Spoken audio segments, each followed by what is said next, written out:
The cannibal frat boy.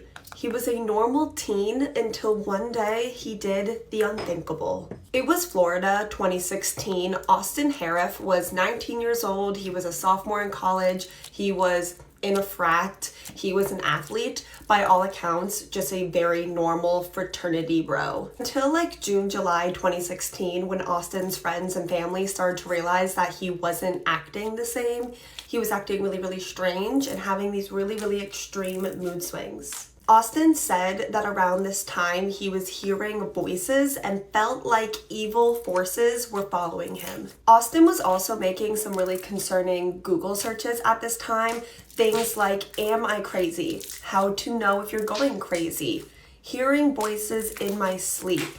Hallucinations and schizophrenia, just to name a few. At this time, Austin was very paranoid about demons. He felt like he might be Jesus or possibly a half-human, half-dog hybrid. His little sister would lock her door at night because she was afraid of him. Within a month or two of Austin's behavior changing, everyone's lives would change forever. Austin's friends and family said that they were very concerned about Austin, but no one seriously intervened and got him help.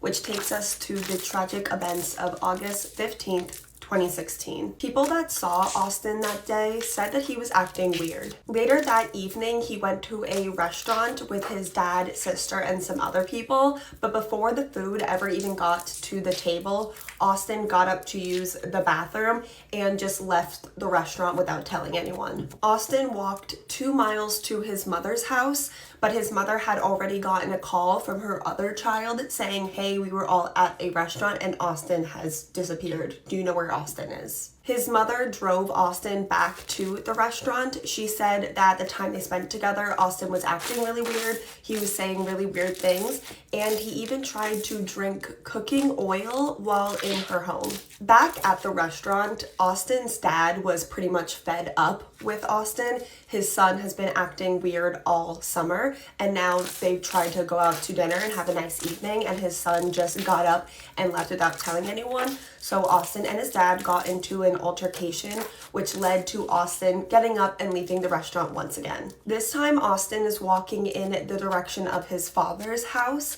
He said while he was walking, he was hearing voices, demons were following him, and he even saw something that resembled the Grim Reaper. So now Austin is terrified and he's running. He runs right up to what he said looked like a white light, thinking that this might be a safe space for him. But when he got to the white light, he saw a witch, and then the witch started to scream. So Austin began to attack the witch. The white light that Austin saw and ran up to was actually the garage light of the home of Michelle and John Stevens. They had this really cool garage that they like set up really, really cool with like couches and stuff. And most evenings they would entertain or just relax in that garage with the garage door open. And tragically, that's what Michelle and John Stevens did that evening. The witch that Austin attacked and was now stabbing repeatedly was Michelle. Her husband John heard his wife's screams and tried to go and help her, but Austin began to attack and stab him as well. A neighbor that lived across the street also heard what was going on and tried to go and help his neighbors. Austin also stabbed that neighbor, but that neighbor thankfully was able to get away, survive, and call 911 for help. Please, a medical. Young man beating up a woman across the street. Are either of them injured? Can you tell from where you are? Yes, there's a girl laying on the ground. He beat her up. I ran over there. I'm bleeding profusely here at the moment. Okay. I don't know what happened.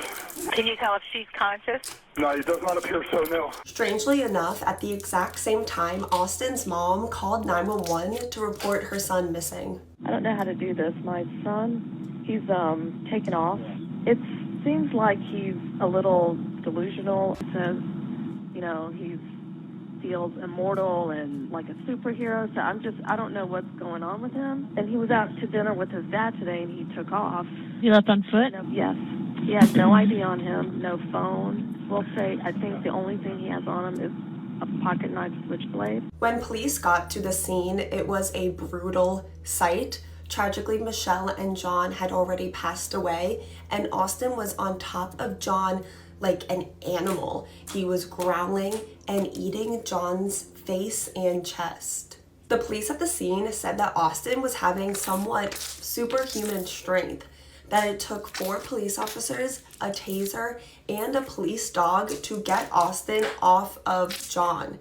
He said that he seemed unfazed while he was being tased and while the canine was like ripping out his arm. To the surprise of many, there was not a single illegal substance found in Austin's system other than a small trace amount of plant, which honestly blew everyone's mind in the media, the police officers, because everyone was convinced that Austin had to be tweaking out on some pretty gnarly substances. Multiple psychiatrists examined Austin and all of them said that he was experiencing a psychotic break. Which, yeah, I 100% believe that if everything Austin said he was experiencing is true.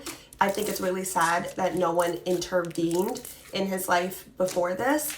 I think, in my personal opinion, that this was 100% preventable if someone had gotten him professional mental help. 2022, Austin Harif was found not guilty by reason of insanity for killing John and Michelle Stevens. A ruling that to say was upsetting for the loved ones of John and Michelle would be an understatement. You are a disgusting human with a rancid soul, a sick animal that should have been put down a long time ago. You deserve nothing more than to feel despair and debilitating guilt for what you did every second of the day for the rest of your sad, meaningless, and pathetic life. I hope death comes for you sooner than later, and when it does, I will rejoice, because only then will justice be truly served for John and Michelle. Thank you. I hope you burn in hell, along with your parents. Wade, you're disgusting. And I completely understand how they're feeling. A lot of victims' families feel some kind of comfort or closure knowing that their loved one's killer was brought to justice, and that's something that they're never going to be able to experience. I couldn't even imagine someone I love being brutally killed and you knowing who did it, but still hearing that not guilty verdict. I don't know how I would handle that, and I don't know how I would be able to ever cope with that. So I 100% understand their anger. This is so upsetting because there were so many red flags that the situation with Austin was a ticking time bomb waiting to explode. If you watched to the end of this video, thank you so much. And to the loved ones of Michelle and John, I am so sorry and I sympathize with you so much, and don't let anyone tell you that you don't have a right to be angry. If you watched to the end and listened to John and Michelle's story, thank you so much. I love you guys so much, and I'll see you guys tomorrow. The pig farmer serial killer that fed his victims to his pigs. The man we're discussing today, Robert Pickton, is truly one of the most sickest, evil serial killers in history.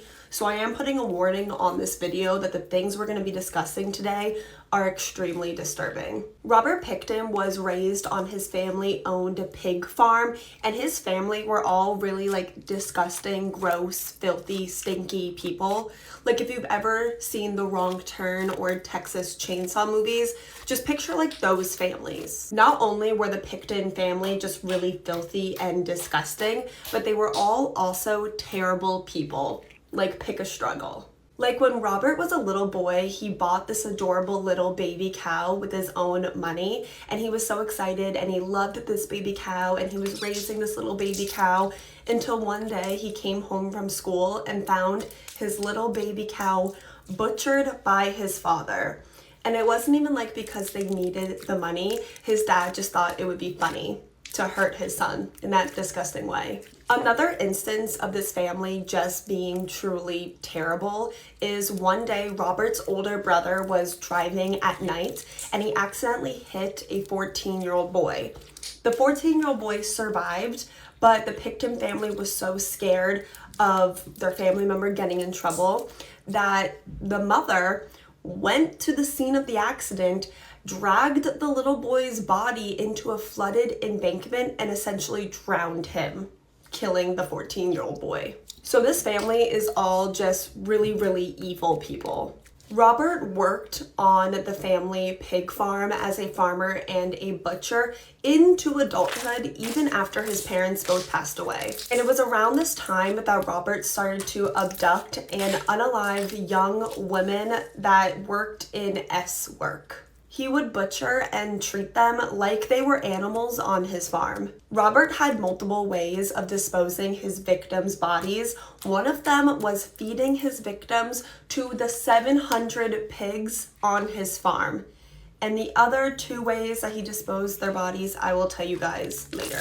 And the women that were in this area that worked in S work were disappearing by the dozens, but the police didn't do anything about it, probably because of what they did for a living. Robert even had women accomplices that would help him lure his victims to the pig farm of horrors, and spoiler alert, none of those women ever faced any legal repercussions for the part that they played in the deaths of dozens of women. And Robert Pickton was doing all of this undetected for over 20 years. And he only ended up getting caught on accident. The police went to the pig farm for like an unrelated crime and found all this horrific evidence that this man was actually a serial killer. In police custody, Robert admitted to having 49 victims and actually expressed disappointment for not hitting 50 victims,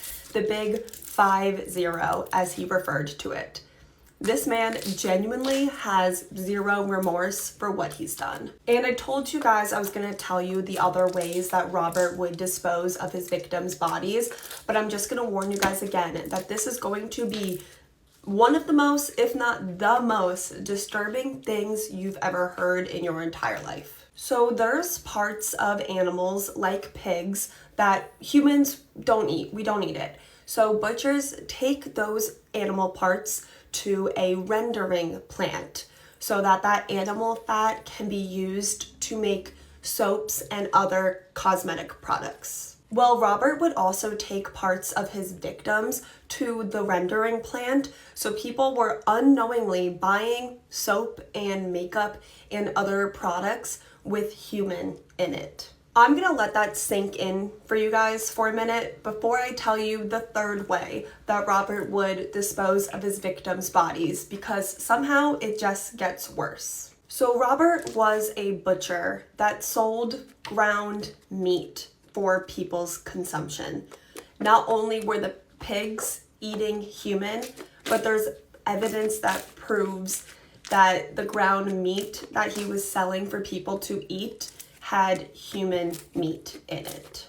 So for 20 years, people that bought Robert's meat were unknowingly taking part in cannibalism.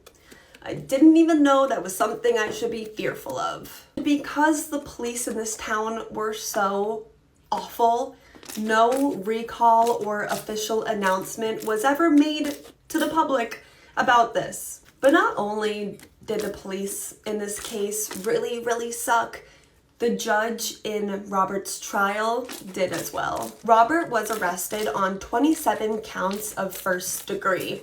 It was 27 because at that time they only had DNA evidence for 27 out of his 49 victims. But the judge felt that trying him for all 27 counts would take too long or something. So Robert Pickton was only found guilty of 6 counts of second degree. So that's 43 women that never got justice. Before I tell you the one tiny shred of good news in this entire horrifying case, I want to talk about the victims. I am so sorry to the victims and their families and their friends and their loved ones. I could not imagine having my own mother or daughter or sister be taken from this world in such a brutal way, and then for their bodies to be disrespected and disposed of like they were animal scraps, and then for them to never even get justice at the end of it. If you are a friend or family member of any of the victims of Robert Pickton and would like to share a little bit about your loved one and who they really, really were as a person before their life was stolen in such a awful way, please leave a comment. I would love to read it. And to everyone else, please just be really respectful and kind. Exactly 1 week ago from today, so the day I'm posting this, on May 31st, 2024, Robert Pickton died. He was killed by another inmate, stabbed in the head with a broom. I would like to say that he got what he deserved, but it still doesn't feel like enough. But I will say, and I mean this truly, I hope you rot in hell, Robert Pickton. If you watched to the end of this video, thank you so much, because I know this one was disgusting and really hard to get through. So for that, I am sorry. But I love you guys so much, and I'll see you guys tomorrow. The terrifying serial killer that inspired the horror movie Scream. In the late summer of 1990, Gainesville, Florida was being absolutely terrorized by a string of brutal murders of college-aged girls. It all started when the bodies of 17-year-old Sonia Larson and 17-year-old Christina Powell were found in their apartment, brutally stabbed to death. Christina had been SA'd and mutilated, and both girls' bodies were posed in a suggestive position. Both girls were supposed to start their first year of college the following Monday. The very next day, the body of 18-year-old Krista Hoyt was found inside of her apartment. Life had been taken the exact same way. SA'd, stabbed, mutilated, and then posed. College students in and around Gainesville, Florida were terrified. Classes were meant to start that week. Thousands of students had just left their parents to come to college, and now 3 girls were brutally stabbed to death within 24 hours, and they lived like 2 miles away from each other. It was chaos in Gainesville, Florida. Students were withdrawing their enrollment into college or transferring schools within hours. Stores were sold out of padlocks, pepper sprays, tasers, baseball bats, you name it. And what was happening to the young girls in Gainesville, Florida started to make news around the country. Family and friends of college students were calling their loved ones to make sure they were okay. And that's exactly what happened to 23-year-old Tracy Pauls. Tracy was in her apartment when she got a call from a concerned friend. She told her friend, "Hey, I'm safe and I feel safe," because Tracy had a 23-year-old male roommate named Manny Thibodeau. Manny was like 6 foot tall, super strong, really big. He was like a former football player. Tracy felt absolutely safe living with this ginormous man. Tragically, within minutes of getting off the phone call with her friend, the killer broke into their apartment as well, unaliving Manny and then SAing, stabbing, mutilating, and posing Tracy the same way he did the other girls. Absolutely no one felt safe, and the police were feeling pressure to make an arrest, and they actually did make an arrest the following day. After receiving dozens of tips for the police to look into one particular creepy college freshman at the University of Florida, the police brought in 19-year-old Ed Humphreys into custody. Ed was kind of odd and distant. He had this really bad scarring around his mouth that he actually got in a really bad car accident the year before, but that didn't matter to anyone. Ed looked scary, and people were scared. And despite not even having the same blood type as the killer, Ed was kept in police custody for 10 months. And even after they found the real killer and Ed's name was cleared, Ed Humphreys said that his reputation and his life were permanently altered after being accused of these heinous killings. It was around this time that the investigators actually got a tip that there was a similar unsolved crime to their slayings in Gainesville. A year prior to the slayings in Gainesville, the bodies of 56-year-old Tom Grissom, 8-year-old Sean Grissom, and 24-year-old Julie Grissom were found stabbed to death inside the Grissom home.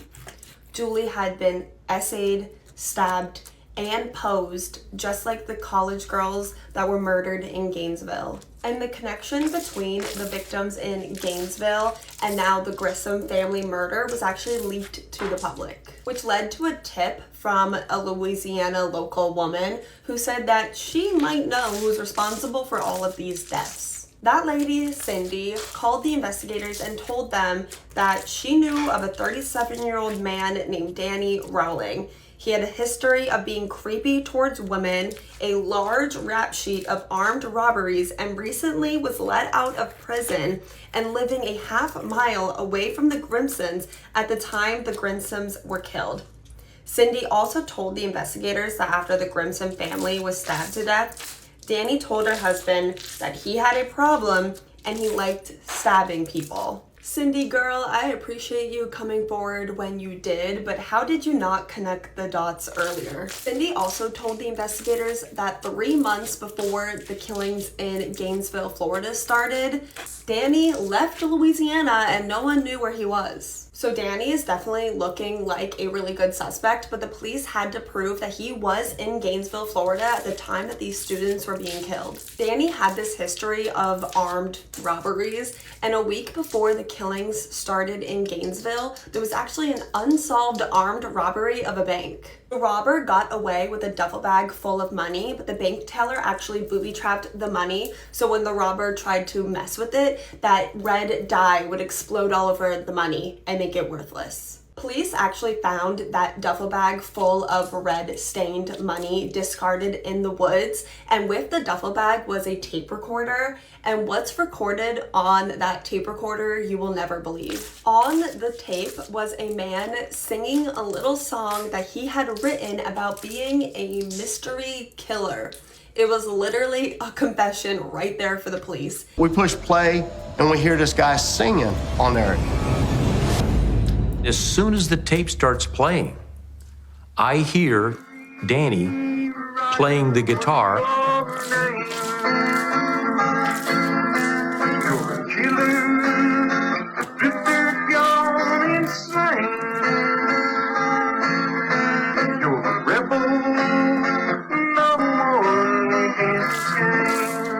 And even more unbelievable, at the end of the recording, the man said his full name, Danny Rowling. When Danny was arrested, at first he claimed that he was innocent, but he eventually did confess to the killings of all 8 victims. He never expressed remorse or gave a motive for why he did this, but it is said that all of the female victims look strikingly similar to his mother. Danny was sentenced to the death penalty, but first he was able to given a chance to speak, like speak to the victims, maybe apologize. That's what a lot of people do. Whether or not they accept apologies, that's on the family. But instead of doing any of that, Danny actually stood up and sang a song to his girlfriend. Rules say I have to give Mr. Rowling an opportunity to have a say. You have anything you want to say, Mr. Rowling? Well, sir, if it please the court, could I address the court? Sure, say whatever you want to say. Thank you. I recall the day I first saw you. I reached out to say I love you, but it was hard to say. I couldn't touch you. So tell me, baby, what were my words? All my tears run together. Excuse me, Mr. Rowling. Down the path you choose to follow. Mr. Rowling. So tell me, baby, what were my words? All my tears run together. What a creep.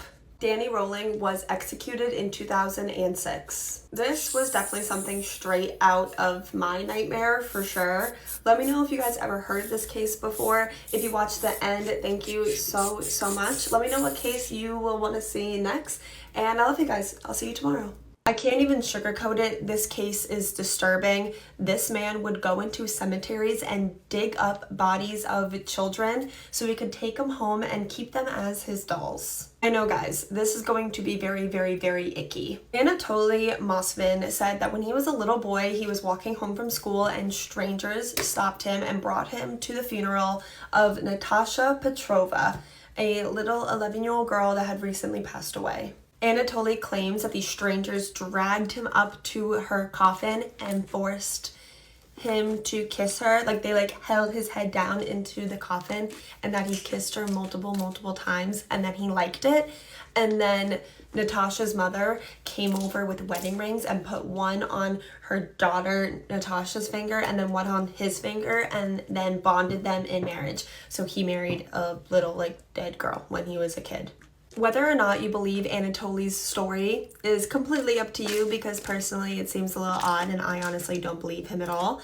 But he claims that this happened and that the experience of it all changed his life forever and sparked his interest in death that he would have for the rest of his life. And that throughout his entire childhood into adulthood, he spent as much time as possible in cemeteries. He would even sleep in the cemeteries like a lot of time, and he would only drink his water from like puddles in the cemetery so he could like be connected to the dead and to the land. I don't know, this guy's a freak and I don't believe anything he says, but this is what he says. At some point, loved ones that had people buried at cemeteries started to realize that their loved ones' gravesite looked messed with, vandalized, and some of them even looked dug up. All of this was getting reported to the police, and they even noticed that some bodies even appeared to be completely removed from their coffins. Anatoly was only caught because someone saw him painting a tombstone.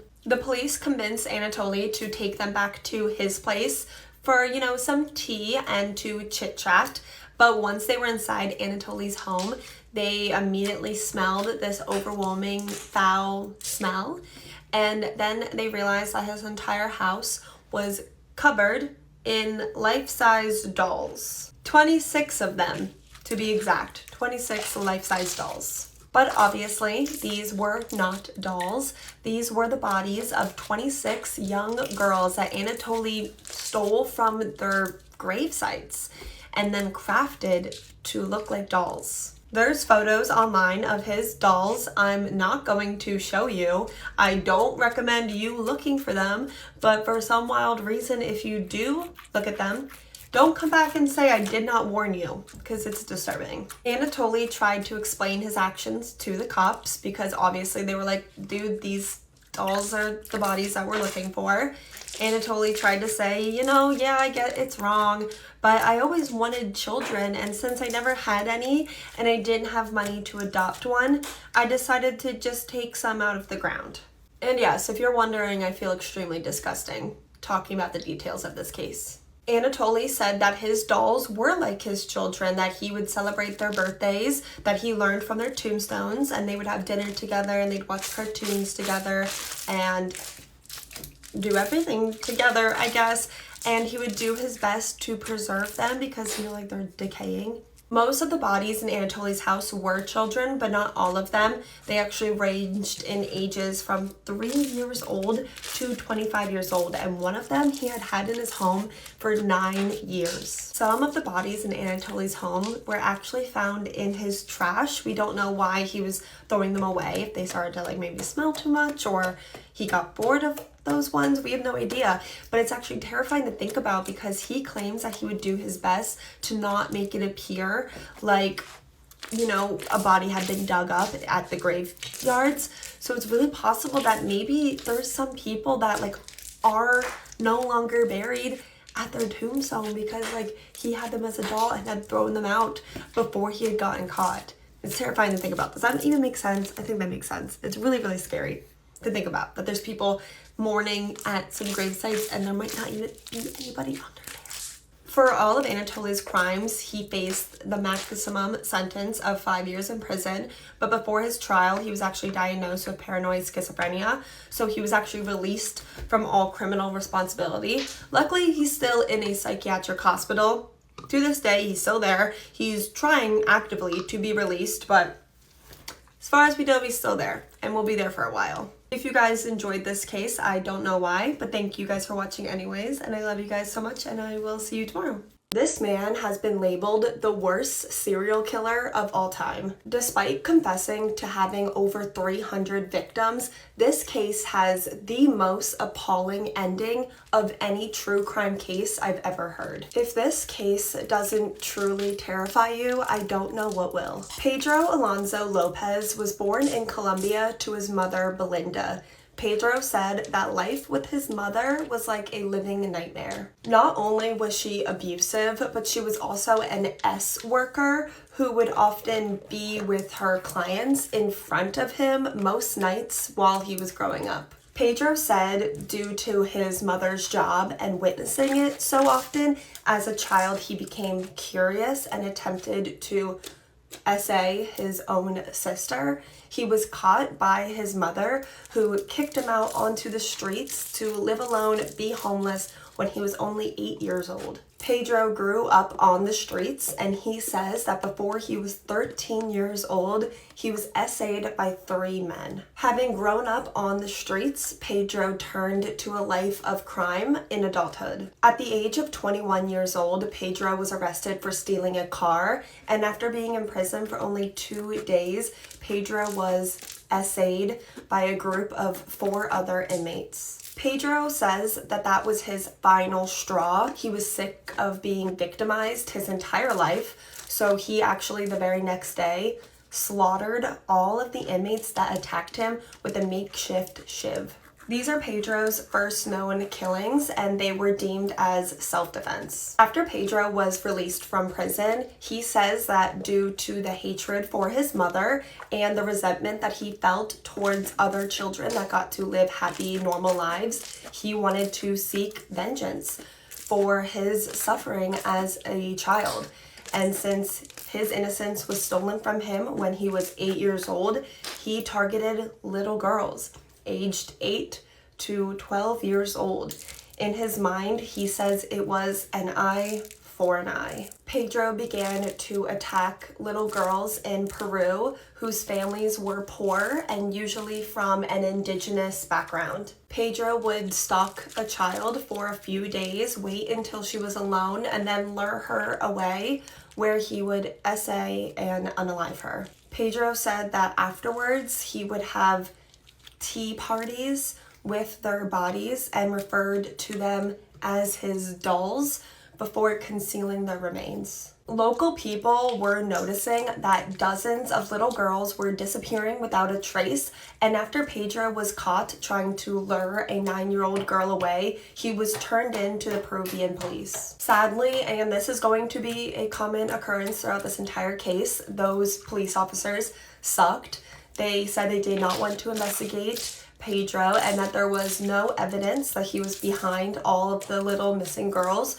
So instead of trying to find evidence, which is their job, they deported him back to Colombia, where Pedro continued killing little girls in Colombia and Ecuador. Little girls were continuing to go missing by the dozens, about 3 a week at one point, and police continued to not investigate. It's actually been said that the police's mindset were, since these little girls were poor and from poor families, that they weren't worth the money trying to find. It actually wasn't until flash flooding in this area unearthed multiple bodies of little girls that were reported missing that the police in the area were finally like, oh, maybe there is a serial killer. And it actually took the local men to arrest Pedro finally. After he got caught trying to kidnap a little girl from a busy market, he was actually mobbed down by a group of locals who turned him over to the police. In custody, Pedro Lopez confessed to killing over 300 little girls in Peru,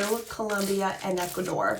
And although in Ecuador at this time, there was a lot of flash flooding, unfortunately, a lot of the little girls' bodies in Ecuador were never found, but they did find 57 bodies in Ecuador. So coupled with Pedro's confession and the fact that there were all these little girls that still were not found, Pedro was charged with 110 murders in Ecuador alone. But sadly, due to the laws in Ecuador at the time, Pedro Lopez could only be sentenced to 16 years in prison after confessing to 110 murders in Ecuador and about 350 total, which, if you do the math, is about 2 weeks in prison for every child's life that Pedro stole. It's absolutely disgusting and appalling, but somehow it only gets worse. Despite promising to continue killing if he was ever released, Pedro Lopez was actually released 2 years early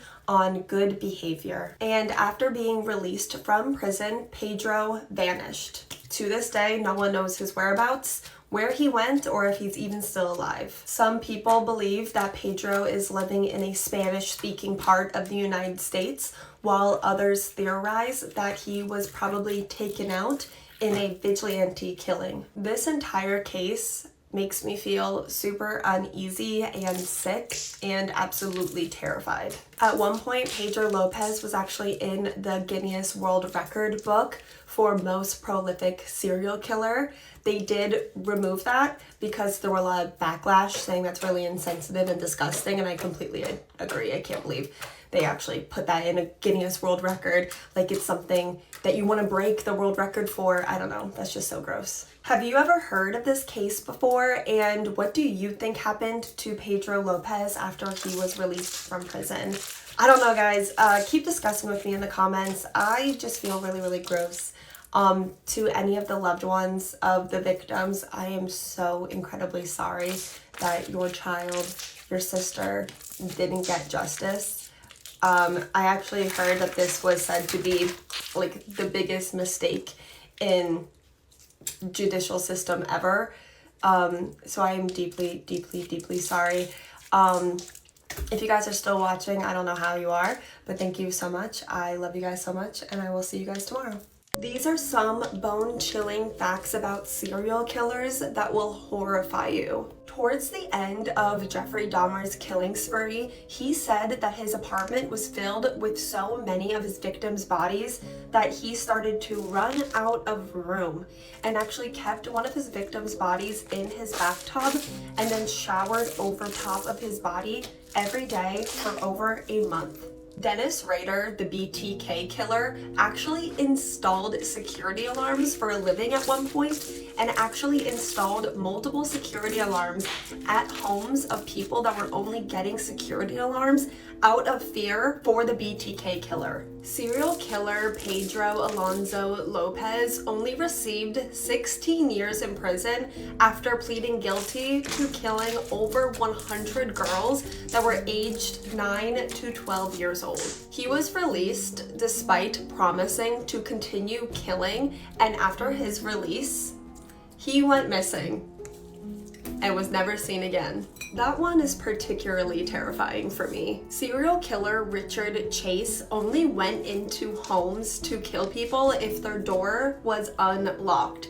He said that if a door was locked, he felt as if that meant he was unwelcomed. Serial killer Mac Ray Edwards had a job where he built highways in California, and he would bury his victims' bodies under where he was building these highways.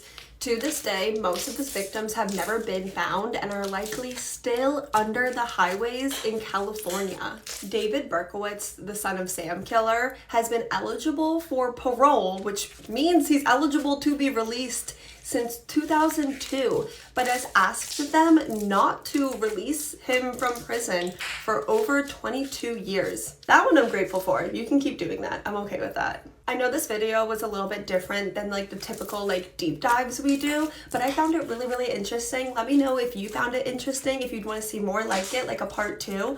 Also, let me know if you'd want to see a deep dive on any of the serial killers we mentioned, because I'm definitely interested in discussing maybe David Berkowitz or Dennis Rader or any of them. Let me know what you think. Until then, I love you guys so much. Thank you so much for watching, and I'll see you tomorrow.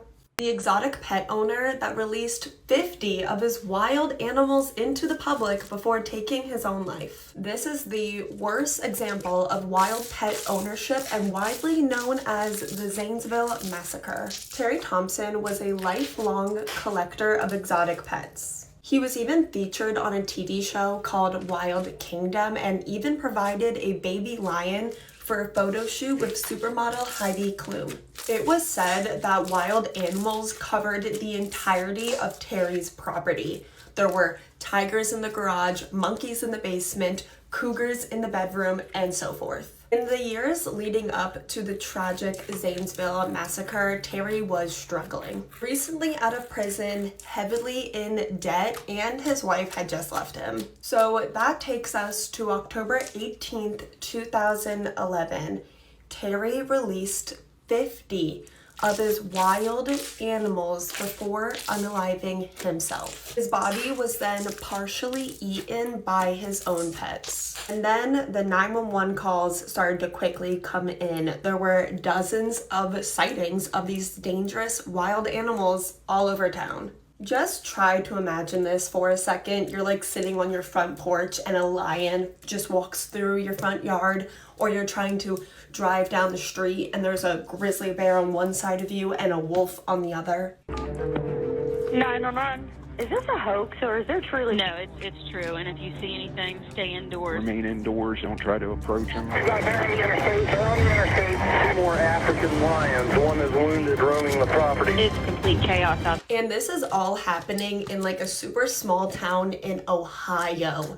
These small town deputies aren't equipped for this, but now they're faced with making this impossible decision that would end up traumatizing a lot of them. Many of them weren't able to sleep for weeks afterwards. They felt that their only option was to unalive these beautiful wild animals so that they wouldn't hurt anybody. In total, these police officers shot and unalived, I wrote it down so I wouldn't get it wrong, 18 tigers, 6 black bears, 2 grizzly bears, 17 lions, 3 cougars, 2 wolves, and 1 baboon. 1 monkey was never found. It was assumed that another one of the animals, maybe like a lion, had eaten it, but it was never confirmed. The dead bodies of all these animals were then piled up in preparation to bury them. There's a really, really disturbing, sad photo of all the animals' bodies piled up online. Obviously, I'm not going to show that because it's really disturbing. And then all of the animals were buried on Terry's property, which I actually have a lot of issue with, and I don't see a lot of people bring this up. Terry was obviously a really, really bad exotic pet owner, and for that to be their final resting place really doesn't sit well with me. What happened to the wild animals in Zanesville, Ohio ended up making international news. This was known worldwide, and there was a lot of backlash on the police officer's choice to end the lives of the animals that day. Obviously, what happened to the animals that day was wrong, and no one wanted them to be hurt than their owner, Terry. No humans were even injured that day, which I do think is a miracle, because these were wild animals that were being neglected, malnourished, mistreated by their owner, Terry. These were animals that had just been released into an area they were not familiar with. They were starving, they were aggressive, and they were terrified. The closest zoo that had enough tranquilizers for all of them was over an hour away, and that's not even like preparing for all of this and like enough vehicles to transport these animals as well. So by then, who knows what could have happened. My heart absolutely breaks for every animal whose life was stolen from them that day in Zanesville, Ohio. But I don't blame the small town police officers that weren't trained to handle something like that. I blame their owner, Terry Thompson, because of his cruel, irresponsible, selfish decision that was frankly evil, letting those animals go because he 100% knew what was going to happen to them. But I also blame the fact that at this time in Ohio, there were 0 laws against keeping wild animals as pets. Of course, after all of this happened, they were pretty much forced to ban exotic pet ownership in Ohio.